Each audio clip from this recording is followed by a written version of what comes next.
We are back, episode 24. What's up, Brett? What's up? You ready to do this? I'm ready. You ready?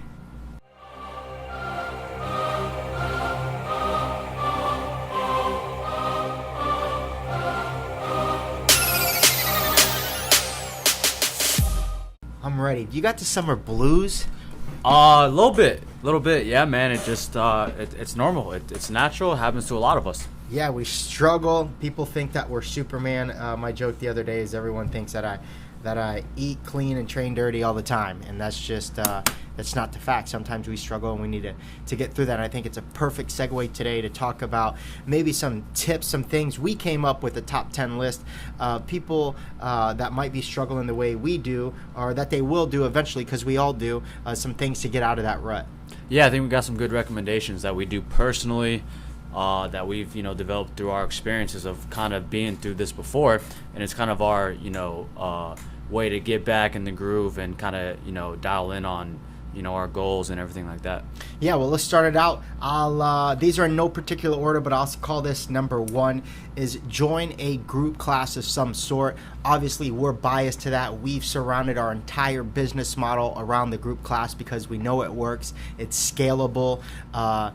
But for individuals, what I think, current members who hear this is really not taking it for granted why the group class works so well. I think sometimes we take that for granted, but the group class works for many reasons. And for me, the most important one is that kind of community teamwork atmosphere that's built within the group class, that we are doing this thing together and we are in this together. And that level of commitment and energy can never be replicated by yourself. Yeah, it's a social setting. You go in a group class and you talk, you catch up with some people you might not see all the time, and it kind of takes away the pressure of having to come up with your own workout, do your own workout on your own, have the discipline to do your own workout.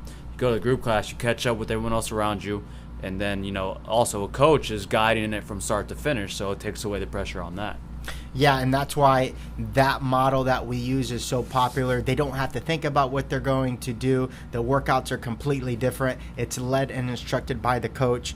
I think sometimes if you've been doing this long enough, you take that for granted, but it's always refreshing to have a new member come in here and constantly remind us of why they love what we're doing with those group classes. Yeah, they almost get hooked right off the bat. They never experienced anything like it, a group environment on working out together. So my first one kind of goes hand in hand with that. It's basically developing that teamwork mentality on getting motivated again, and it's just maybe reach out to an old friend or a current friend and say, hey, let's go get a workout in. I like to sometimes bounce around and check out other gyms. So I'll hit a buddy up and say, hey, you training at your gym today? And then if they tell me yes, like, hey man, I'm gonna crash your workout. So I'll go bounce around, work out with numerous friends at their gym settings, which is different from what I'm used to every single day, and it's almost refreshing. Yeah, you're really good with that. You've done that since I've known you, and I think that's why maybe you don't struggle with that as much as I do, because you're constantly keeping it so fresh. Just even being in a new atmosphere changes everything completely. It could be the same workout you had planned to do here, but you do it somewhere else and you just get a new energy about it. So yeah, that's really cool. That's something that I can definitely do better. Yeah, it is. And then even when you're on vacation, pop into a new spot, it's a change of scenery, change of an environment, and kind of kicks you back into gear. I love it, man. Number 3, I have when you're training, if you are training by yourself or you need to get something in, is play a podcast. I do that for a lot of reasons. One is I just love learning, so if I can consume information while I'm moving, that helps the time pass. But it's also, it allows my workout to be thoughtless, right? I never make those workouts when I plan on listening to podcasts too intense, but I know that by moving in itself, I know that I'm elevating my fitness. But more than that, it gives me an opportunity to force myself to go at low intensity and really think about consuming information and letting the movement be secondary. And by doing that, I actually move better because I'm not forced to move fast. Yeah, I'm a huge believer in podcasts. I look at it as killing two birds with one stone. You're not just developing yourself physically, but developing yourself mentally. You're getting more bang for your buck out of, the time you're spending with it.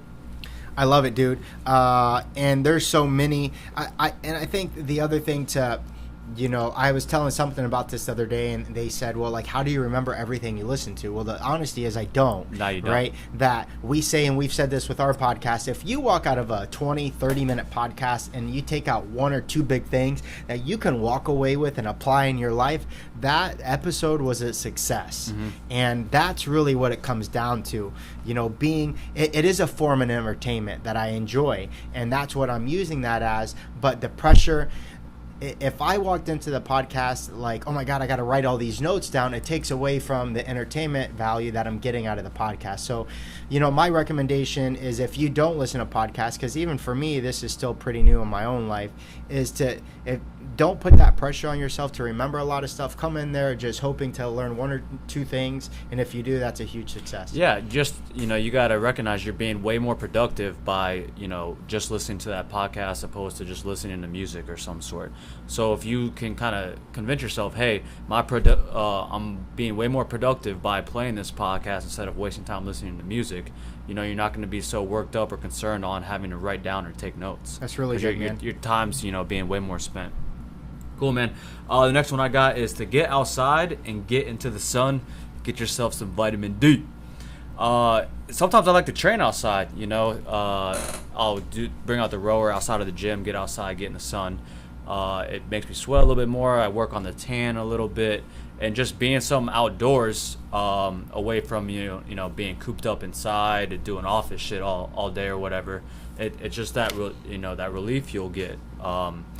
It just, the change of scenery, it's just good feelings on being outdoors. I really think we're spending less and less time outside than we should be. I agree, and being outside forces you to do that a little bit. I think with a lot of the considerations that we make with training, it's efficiency. It's how can we do multiple things at the same time. And like you said, listening to the podcast has more value than just listening to music, because you can do more than one thing at a time. And I think the same thing goes with the sun. It's not like, hey, I want to go to the beach today, but I can't. So, hey, I can move outside and get the benefits of both. I think you feel better after working out outside versus working out inside, especially in a commercial gym where there is no sunlight, you're stuck in the AC, that you just feel better. There's a lot of physiological effects that happen working outside. You don't have to know them for them to work, but we know that they're happening. Yeah, and then just you get a little bit more mental clarity when you're doing that. It'll clear your mind up a little bit. I'll notice sometimes, not even just working out, but after a day, spent at the pool for an hour or two, I feel good. I feel clear-headed. It's like, it just feels good to be outside. Yeah, it's nature, it's natural, and that's where I think we should move to. It just feels right. We get ourselves outside of these four walls, and to break free a little bit into that freedom, it feels great. Yeah, not freedom. That's a good point there, too. The other one I have is try something new, and this is inspired about, I'm going to be the next Andre Agassi, dog. I'm going to be the next Federer. At least I believe so. At least that's what my tennis trainer tells me in the Masters division. So he, I picked up tennis again, but not just pick it up to pick it up, because I played pickup with friends, and it's just a terrible experience because we both suck. Yeah. But when you get to play with an expert and you're trying something new, you really step outside of your element, and it really freshens things up. Hey, and by the way, I burnt 1,000 calories. So there's so many benefits to trying stuff new, right? It's not as a business owner, it's not popular to say like, hey, you know what? You should not train an extra day here and get out of the gym and do something else. But I know long term that's the best for us, because they're not going to burn out training 5-6 days a week here and not do anything else. And this is their bread and butter. And those are the individuals that scare me, honestly, because they don't have a balance, right? I would love somebody, in a perfect world, to train here 4 days a week, and then 2 other days a week they're doing something else, because now I know they have a better balance and control of of what's going on in their own lives. Yeah, it's a new challenge. You're obviously not going to be good at it right away because it's something you don't normally do. So when you present yourself with a new challenge, and then you learn that new challenge, or you learn that new skill, you get better at that. It's like, hey, another tool in the toolbox. Hey, you kind of learn that from start to finish. Now this is something you can do regularly. Now a month ago you weren't doing this. You weren't where you at now. So you kind of get that fulfillment of introducing something new into your lifestyle that you learn from start to finish, and it's relieving. And the irony is that it's brought excitement to my own training now, because that new sport, I want to get better at that new sport. To do that, I want to go back into the training room and perform strength conditioning stuff that will transfer into, making me last better. One of the biggest realities I got from that is that we do an hour session. My first 35 minutes are amazing and my last 20 are terrible, because I don't train. My training is not conducive to tennis, because the type of intensity that we do is under those 20-25 minutes. And so what I realized is that there's a huge hole in my fitness that I need to improve on, and that's going longer duration and doing some other stuff. And I would never have recognized that if I wasn't trying new stuff. Yeah, it's fresh, it's new, and anything you get attracted to that's new and fresh, you just get hype about, get nice and motivated about. What you got, man? Number 6. Go on a vacation. Get out of town. It doesn't have. It can be far if you want. It can be not so far if you want. Just switch up your environment. Get away from your phone. Leave your work at home where it should be. Don't check your email, and just get out of town and go somewhere. Yeah, and I think that's what this time of the year does for a lot of people, because they're teachers and they're not working, or the kids are out of school, so they're making more plans to do other things. We had a member that took an RV and went cross country. Like, that's amazing. That's awesome. That's phenomenal. Mm-hmm. So it's just a mental break again, because we're so go. The type of personalities that we have here are so self-driven and motivated that man, it wears and tears on you after a while, especially if you're not getting the progress because you've been doing this grind for so long. That the vacation is a good physical relocation to kind of really give you the mental break you're looking for. Yeah, and then you and I talked about this before. When choosing your vacation destination, go somewhere that's relaxing, that maybe even be a little bit tropical, to go with my last point. Something that you could chill and kind of regather your thoughts, work on your self-development a little bit, read a little bit on the beach or something like that, instead of going somewhere crazy to a big-time city that might add a little bit more chaos to your life with that, traffic, loud noises, stuff like that. Comparison is when I was feeling burnt out and I needed a vacation real bad, we went to Vegas, right? Mm-hmm. We went to Vegas, and I've been to Vegas plenty of times and I enjoy going. But at that point in my life, I needed something more like, hey, I just want to, put my feet in the sand, chill out. But that was the exact opposite on what I should have done, and I should have picked something a little more tropical, laid back, something chill. So when choosing your destination to go on vacation, keep it calm, get out of town and go somewhere and enjoy yourself. Yeah, when you need a vacation from your vacation, you did it wrong. Exactly. Right? And the vacation doesn't have to be really long. My wife and I just did a staycation. She calls it a baby moon. We joke this is a white people thing, because if you're Cuban like me, you don't do shit like this. Baby moons, no, you don't do stuff like this. But we got away into a 5-star hotel in Bonita, and literally, like, if you can imagine just sitting in a Caribbean island, sitting in the best resort that you have, and you sit there, you can literally transplant yourself, right? Mm-hmm. And when I was there at the resort, as big as it was, you don't know where you're at. I could be in Cuba for all I know. Yeah. And so really the important part about the vacation is not where you go, is that can you literally transplant yourself from your daily grind. And if you can do that, man, your porch can be your vacation. Yeah. You just gotta you gotta put yourself there. Yeah, the first term that comes to mind is, can you unplug? I like that. Can you unplug from everything you got going on, everything you work so hard to do every single day? Can you get away from that for a little bit to kind of unplug, recharge, and come back even stronger? I like it, man. I like it. Number 7, keep it simple and short. The Sometimes when we think working out, we connect it to, they have to be 60 minutes. They have to be all these different things that I have to get in, especially if you're like me who gets a lot of inspiration from a lot of different things. And I'm like, man, I love how that supersetted there. I want to try that this week.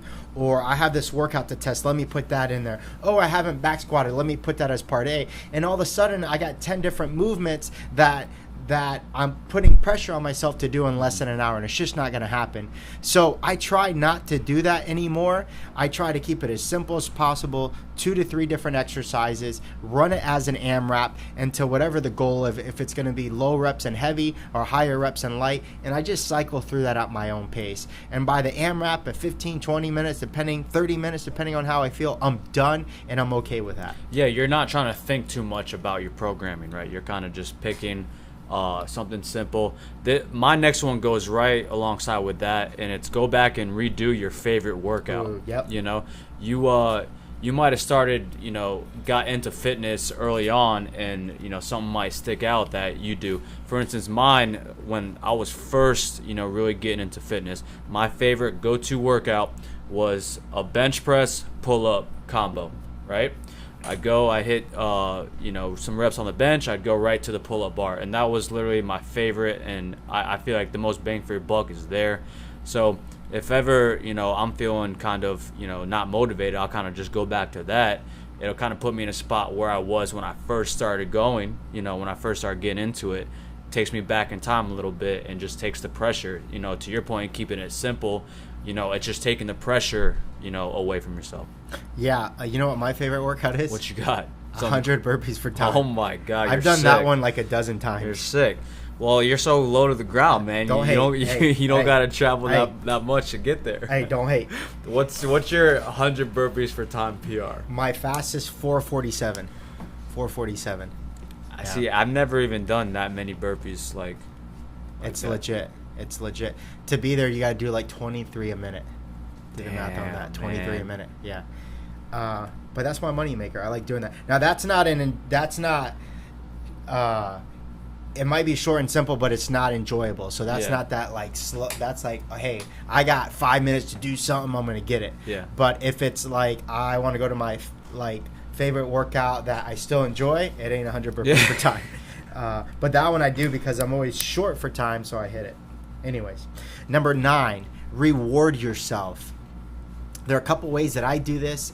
For me, I enjoy beer. I like IPAs. They're heavy, and I recognize that. So in order to control and moderate that, I reward myself. And that's how many training sessions can I get in a week? And if I've done that, hey, I'm going to drink 1 or 2 beers, whatever I set myself. One of the interesting things that we've mentioned before on the podcast is drinking a beer as a reward always tastes better than drinking a beer for the sake of drinking a beer. I agree. It would always taste fresher because of the feeling that you get, because you know that you deserved it, or because you told yourself you were going to do it if you did a certain amount of things. And so that's important. Weekly goals you can set, monthly goals. The easiest way to set the goals for me is based on frequency. How many days a week did you tell yourself you wanted to work out, and reward yourself based on that? So it's as moderate or as advanced as you are. I think a moderate goal is 3 times a week. And if you do that, then reward yourself with a cheat meal, right? Mm-hmm. We've talked about that. Or if it's a monthly goal, you want to get 20 workouts in this week. And if you did do that, you reward yourself with athletic clothes or some shoes or something that you attach the reward to the goal. And it really gives you a better feeling. Like the shoes feel cooler because you bought them, because you rewarded yourself to them, than just randomly buying shoes. Yeah, it just comes down to earning it. At the end of the day, you're earning this reward. And I mean, that's with everything. You are setting yourself up for success with a reward at the end, as opposed to disciplining yourself if you don't, conquer that goal you set out to do, right? Yep. That's what they say. In training dogs, I learned that in this new puppy one. You train, your dog by teaching it and then rewarding it, right? Instead of smacking him when he acts up. When he does do something good, I'll treat it with a reward. Also, cheat meals are good because it helps you keep your diet sustainable. You're not depriving yourself from all of the things you enjoy just because you want to stay extra disciplined, right? Right. It kind of prolongs the long term of your goals. And yeah, man, reward yourself. I like that. Thanks, man. And number 10, what do you got for number 10? Last one is, go back and review your goals, and this can go kind of right alongside with why you set out to do this, So I'd probably add that, what is your why? Okay. And then what exactly are your goals? Once you kind of see, hey, you see it on paper what your goals are, you can kind of go back in time to where you made up those goals. You can kind of get back to that mindset on when you determined you wanted to pursue those goals. So kind of just getting back, back in time from when you originally started, that could kind of get you more motivated to start back up. Hey, you know what? I remember why I determined I wanted to do this. And then from there, kind of just make sure your daily actions go right alongside these goals. Yeah, I think that if we're not setting goals, we just keep like we're running circles. It feels like what's the Groundhog's Day every single day, right? You're just doing the same thing over and over with no purpose.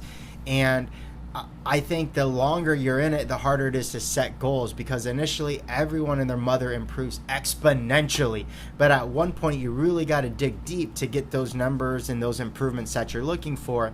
And there's nothing more frustrating than being here long term and not getting those results. And that's merely a lack of setting goals. And as you said, committing to that and setting the discipline to put that in daily to meet those goals. I mean, there are a lot of people that are training here with no goal in mind, and that's tough for us to understand because we're so goal oriented. You gotta be. That when we're like, hey, what's your PR deadlift? I don't know. Hey, what are you going for? I don't know. Yeah. That's tough for us to hear because that's just not how we are. Yeah, no, and you got to make them visible. You got to see them daily. If you want to go even a little bit crazier, you can write them down daily. I know a lot of successful people that do that. When they're giving gratitude in the morning, they're rewriting their goals. But yeah, basically you just don't fall into the trap that, when it's out of sight, it's out of mind. Keep it in front of you, throw it on your fridge, throw it on your whiteboard, have it, on the screensaver on your phone. Just kind of, remind yourself about these goals so everything you do daily correlates right alongside with the goals. I love it, dude. Top 10 ways to get motivated if you got the summer blues. I can guarantee picking up one or two of these things will jumpstart exactly what you need to get going again. Yeah, no, I agree. I really think, you try to start applying these, as soon as you can, and hopefully we'll get you out of that rut, get you back in the groove, and keep on kicking. Thanks, guys. Remember, if you enjoy what we're doing, like it, share it, tag it, put someone else on the mix. We have exciting new member spotlight coming up here, and we can't wait to share it with you guys. Yeah, no, we appreciate you guys tuning in. I feel like our listeners are growing. We're getting a lot of good feedback. So yeah, we appreciate it. Just keep it up. Have a great week, guys. See you.